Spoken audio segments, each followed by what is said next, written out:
خبر شامل کرتے ہیں اسلام آباد سے۔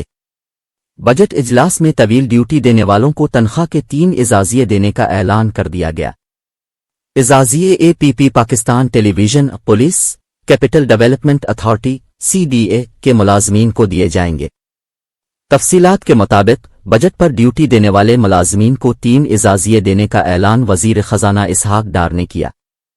اسحاق ڈار کا کہنا ہے کہ اعزازیے associated press of Pakistan APP Pakistan television PTV، police, capital development authority CDA کے ملازمین کو دیے جائیں گے۔ 2023-24 کا وفاقی بجٹ منظور۔ قومی اسمبلی نے 14,480 ارب روپے کا مالی سال 24-2023 کا وفاقی بجٹ منظور کر لیا۔